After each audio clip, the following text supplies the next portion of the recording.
Okay, so I'm personally involved in several studies on lymphoma.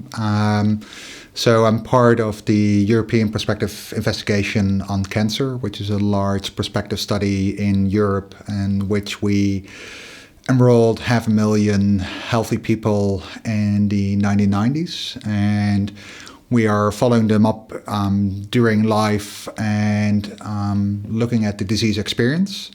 In my case, I'm interested in lymphoma, so we select lymphoma cases, or we look people that actually develop lymphoma later in life, and we then look back in time to see what was different in lifestyle and in environmental experiences that these people may have had. And we look at the interaction between the biological measures that we can measure prospectively towards the occurrence of disease. So if you think from infection, we're interested in, for instance, how infections with ABV viruses, or how the immune system can put people at a higher risk for developing lymphoma later in life. I think the InterLymph Consortium is a unique consortium in a sense that it's a very collaborative consortium. We often talk about lymphoma as one disease entity, but of course lymphoma consists of many different disease entities. Any single study that we're ourselves involved in can never really address these very specific questions regarding the specific subtypes of lymphoma.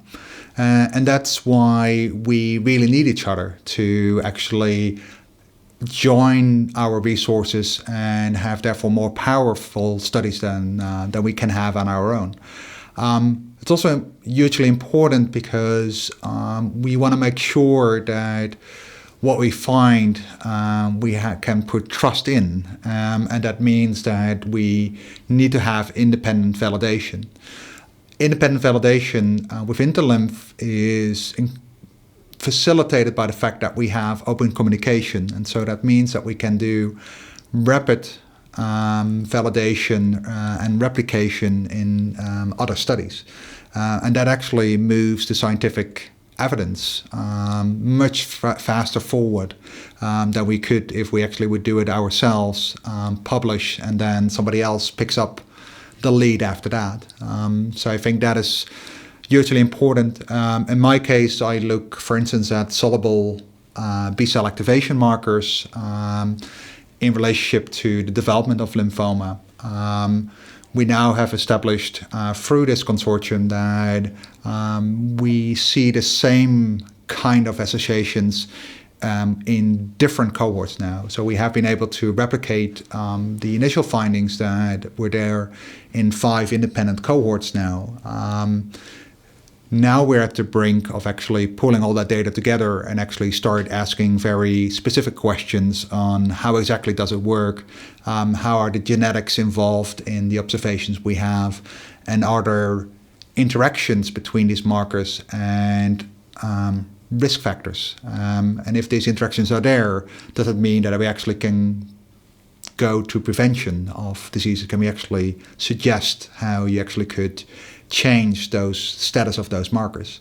That's only possible within a large consortium like this, where people are willing to share ideas and data.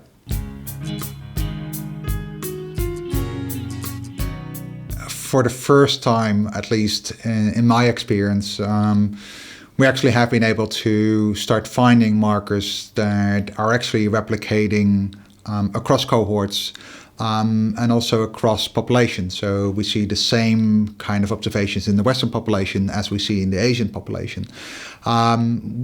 We have never been, at least myself, have never been at that level where we actually have such a consistent finding.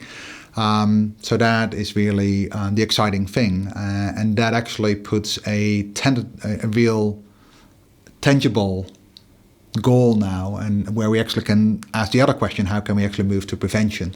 And that is new. And just 2 years ago we weren't there, and so that's exciting.